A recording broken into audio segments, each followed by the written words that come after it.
What if I told you that the vampire is far older than Dracula, older than the castles of Transylvania, older even than the first words carved into clay? Imagine a night so ancient that it had no name, a night where firelight trembled because the dark was not empty.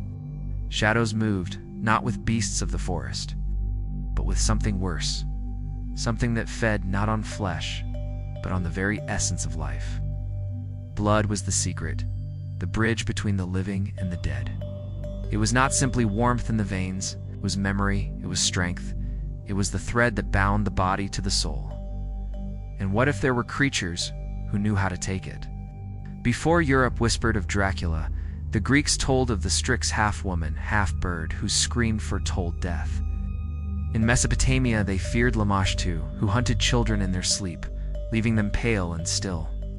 The Romans shuddered at the Lemures, restless dead who returned thirsting for blood. And in the songs of Homer, even the shades of the underworld could not speak until they drank crimson life poured into the pit. Across ages, across continents, one truth remained. The dead hungered, and the living bled.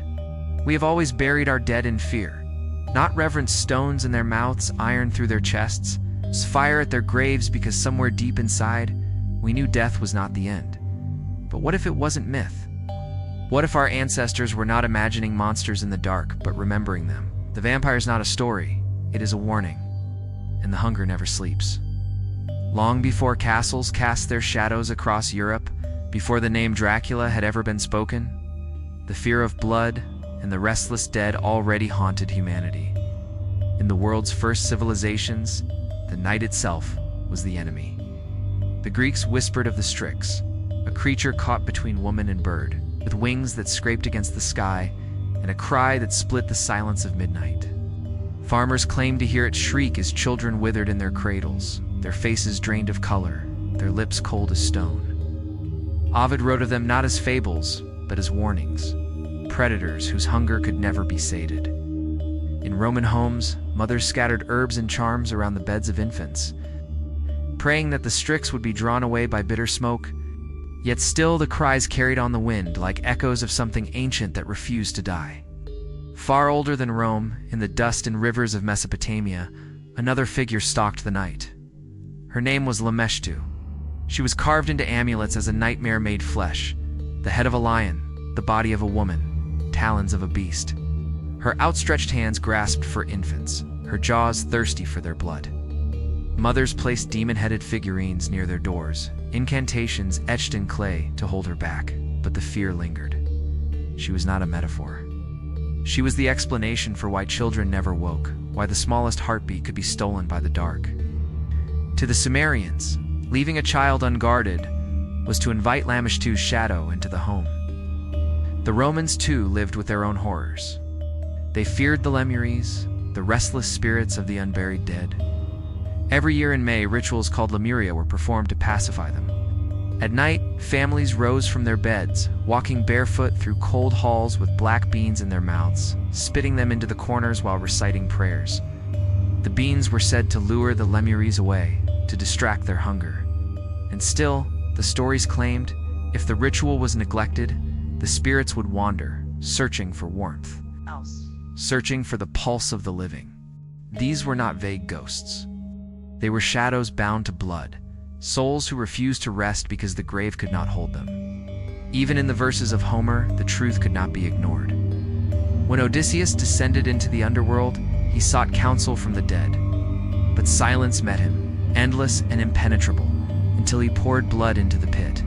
The crimson life seeped into the ground, and the dead gathered like moths to flame. Only after drinking did they awaken, their eyes blazing with hunger. Their voices returned from oblivion. Blood was more than sustenance. It was memory. It was awareness. Without it, the dead were shadows. With it, they became dangerous. Across cultures and centuries, one constant truth emerged. Death was never absolute. Something always lingered, watching from the shadows, waiting for the chance to feed. Blood became both weapon and shield. The Egyptians buried food with their dead, believing the afterlife required nourishment. The Celts feared spirits who had not been buried with proper rites, convinced they would rise in search of warmth.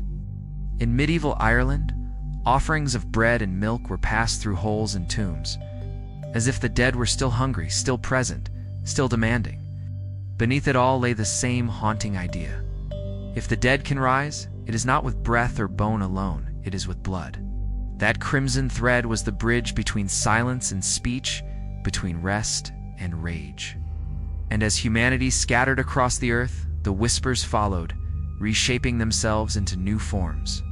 New names, but always carrying the same curse.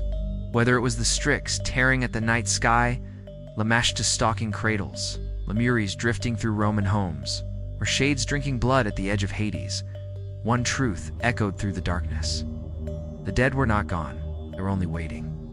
As the centuries turned and empires rose, the whispers of the hungry dead did not fade. They grew sharper, more defined, given names that carried the weight of dread. In the Balkans, they spoke of the Strigoi, souls cursed in life and restless in death. Witches and sinners who crawled back from the grave.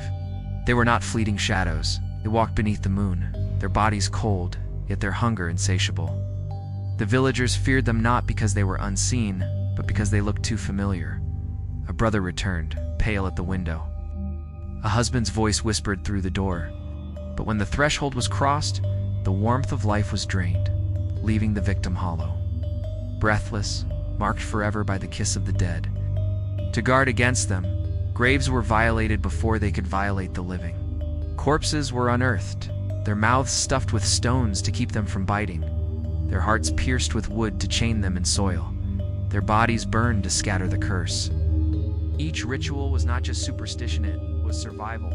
Far to the north in the sagas of the Norse, the Draugr rose from their frozen mounds. Unlike spirits of mist, these corpses were flesh and rot, animated by hatred. Their skin was blackened, their eyes glowed with unnatural fire, their strength beyond that of mortals. Warriors who once wielded swords now crushed men with their bare hands, dragging them down into the cold earth. They did not feed on blood, but on life itself, smothering breath, crushing bones, dragging the living into graves to rot beside them. Even heroes feared them, for how could one slay what was already dead? The only path was fire decapitation, cremation, scattering ash into the wind.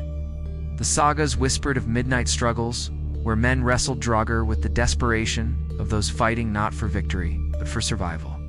And in the Slavic lands, the revenant carried the curse further still. These were not nameless corpses, but familiar faces. A dead father returning to his family's door, his hands the same, his eyes unchanged. Until the moment he embraced, the warmth drained away. Villages lived in terror, nights filled with silence waiting for the knock that might never come, or might come too soon. Priests dug up bodies, suspected of walking again, binding their limbs with iron, driving nails into skulls, turning corpses face down so that when they clawed to rise, they would only dig deeper into darkness. These measures were not grotesque accidents.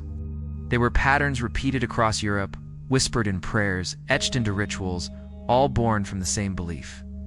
The grave was not always the end. It was not just peasants who trembled. Chroniclers recorded outbreaks entire villages paralyzed by the conviction that the dead had risen to claim them. The ground itself was restless, disturbed again and again by spades and torches. To the modern mind, these are tales of madness. To the people who lived them, they were battles against annihilation, because behind every whispered name Strigoi Draugr, revenant, there was the same unspoken terror.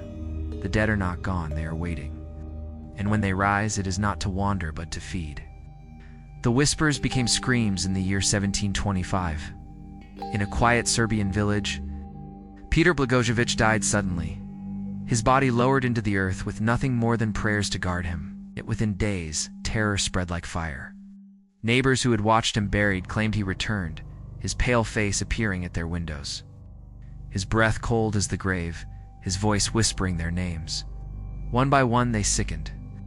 9 died in less than a fortnight, each gasping in their final hours that Blagojevic had come to them. Pressing down upon their chests, drinking their breath, draining their blood. Even his widow fled, telling of how her dead husband returned to their home demanding his shoes. The villagers, trembling, turned to their priest and their elders. Was it madness, or was it the curse spoken aloud? The Strigoi in flesh, they could not wait. At dawn they gathered, torches hissing in the mist, spades cutting into damp soil.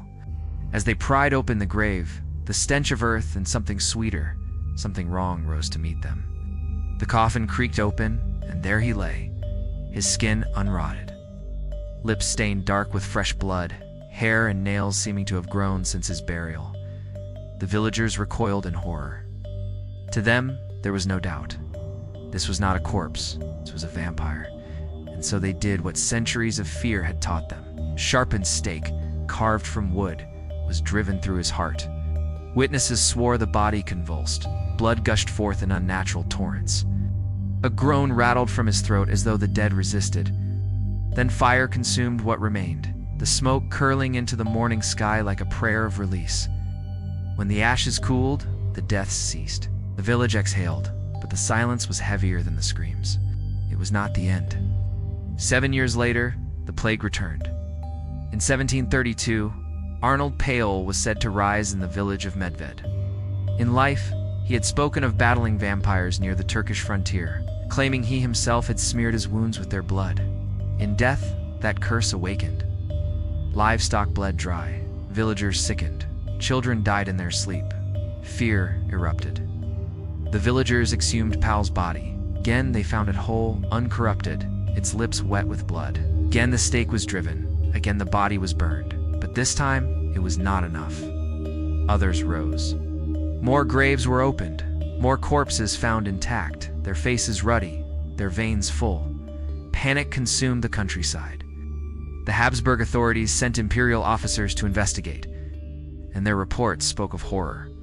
Bodies that looked alive, blood at the mouth, limbs supple as if only sleeping. They ordered every suspected vampire exhumed, decapitated, their remains reduced to ash. The fields were filled with smoke, the air choked with the stench of burning flesh. Villagers weeping yet relieved as each fire rose. The plague subsided, but the memory did not. Oh. Europe trembled as the stories spread. Scholars debated, priests denounced, but the peasants knew the truth. Their dead had walked among them, and only fire and blood had sent them back to rest. This was not myth, it was testimony, written in official reports, stamped with imperial seals. The vampire was not a tale told in whispers. It was a plague, a terror that reached into the marrow of Europe's bones. And in those nights of fire and fear, one truth became undeniable. The dead do not always stay buried. Sometimes they rise, and when they do, they come not as shades or dreams, but as bodies that still bleed, still hunger, still feed. The vampire is more than a monster. It is a mere and ancient reflection of what humanity fears most and what it secretly desires. To understand why these legends endured, we must look not only at the graves that were opened or the corpses that seemed to breathe, but at the human heart itself. Why did peasants in Serbia and Poland burn bodies? Why did the Norse wrestle corpses back into the ground? Why did Greeks and Romans scatter beans and pour blood into pits? It was not simply superstition, it was ritual. Ritual born of terror, ritual born of necessity. For beneath every myth lies a truth too great to face directly. The vampire is the truth that death does not end cleanly. It bleeds, it lingers, it returns. Consider the plague years. Villages where the Black Death swept like wildfire, entire families perishing in days. Corpses piled in shallow pits, their mouths leaking blood, their bellies swollen with gas. The living, ignorant of decomposition, saw something else. They saw bodies that looked freshly fed. Lips smeared red, hair and nails that seemed to grow after burial. What explanation could there be except that the dead had risen to feed? Disease was not understood, bacteria invisible, infection unnamed. To the terrified, there was only one answer: the vampire. Death had become too cunning, too personal. It walked at night, entered homes, and drained the sick. It stole breath in the dark. The vampire was not a myth, it was an explanation. But beneath disease lies something older still: blood itself. Blood was never just fluid. It was life's essence, the warmth in the veins, the invisible soul that gave breath to flesh. To lose blood was to grow weak, to lose the spark that anchored body to spirit. In Homer's Odyssey, the dead did not remember who they were, until they drank blood. Without it, they were shadows, meaningless, empty. With it they awoke, their voices restored, their hunger endless. Link between blood and memory, blood and power, is not accidental. It reveals a truth. To drink blood is to steal another's life, to take what is not yours. The vampire embodies this theft perfectly. It is parasitism made flesh.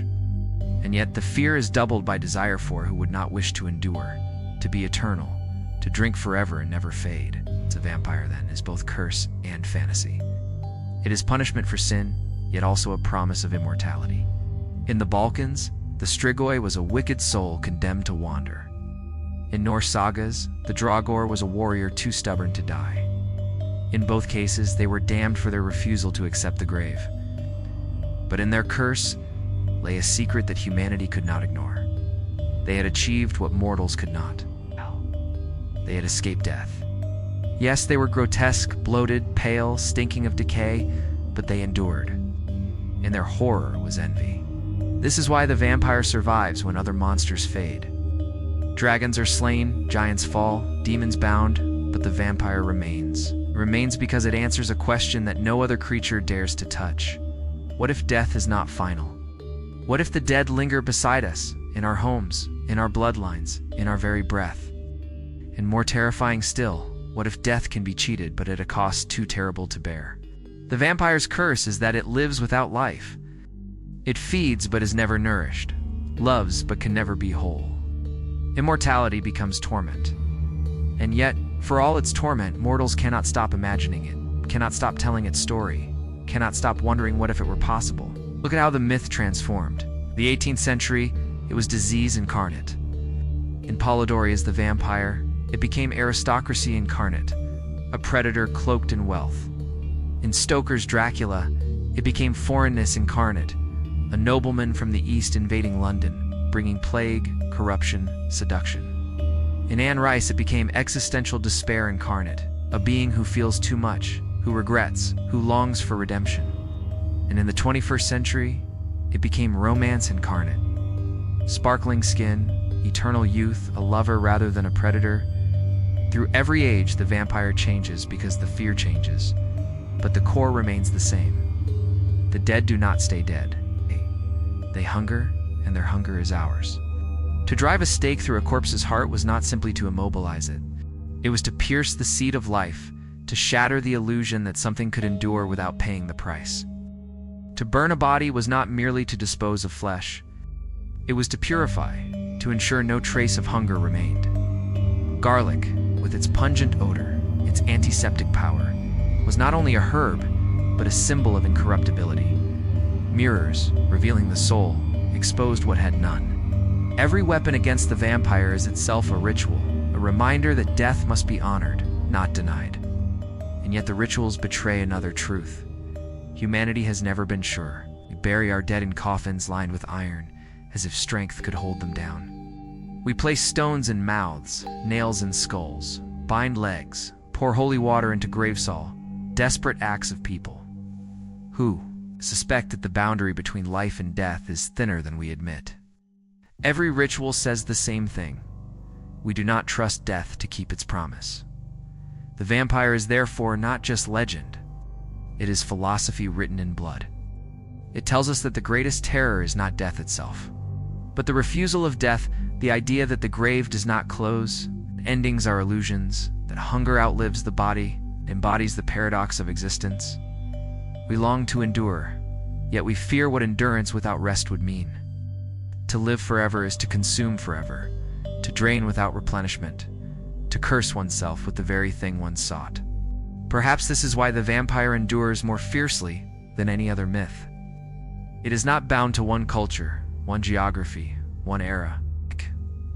It walks from Mesopotamia to Greece, from Rome to Serbia, from Stoker's London to the neon-lit streets of today. It evolves because we evolve, changes shape because our fears change shape. The core remains immutable. Blood is power, blood is memory, blood is hunger, and hunger is eternal. So when we whisper of vampires, when we tell their stories in books and films, when we imagine their pale faces and their endless thirst, we are not speaking of something alien. we are speaking of ourselves, of our refusal to rest, our terror of oblivion, our envy of eternity. The vampire lives because we keep it alive. It feeds not only on blood, but on belief. And belief, like blood, flows without end. The grave is supposed to be silence. Yet history shows us that silence cracks, that the soil shifts, that the hunger buried beneath us never sleeps. We pierced hearts with wood, we poured holy water into earth, scattered ashes into the wind, all to convince ourselves that death was final. But was it? Villagers swore they saw the dead walk again, eyes burning, mouths wet with crimson. Priests confessed that no ritual was ever enough. Even in the cold light of reason, when science explains decomposition, the image remains. Lips red, nails long, bodies that will not rot. Perhaps the vampire was never outside us, but within us, a shadow stitched to our blood. For every time the myth was told, every time the name was whispered, it grew stronger, reshaping itself, refusing to die. The vampire endures because it is not just a monster. It is a reflection of our fear that we will not rest, that something in us will continue long after we should have faded. The true terror is not that vampires exist. True terror is that perhaps we are already them, cursed to linger, hungry for what we can never truly hold. And so I ask you, what if death is not the end, but only the beginning of the thirst? Thank you for walking with us through the shadows, where the first vampires still whisper in blood and dust. From ancient Strix to the cursed graves of Eastern Europe, their hunger endures, a reminder that death may never rest. Do you believe these creatures were only superstition, or a truth our ancestors tried to bury? Share your thoughts in the comments. If this journey into forbidden mythology stirred you, like the video, subscribe to Dark Mythology, and ring the bell. More secrets await because the night is not finished, and neither are its monsters.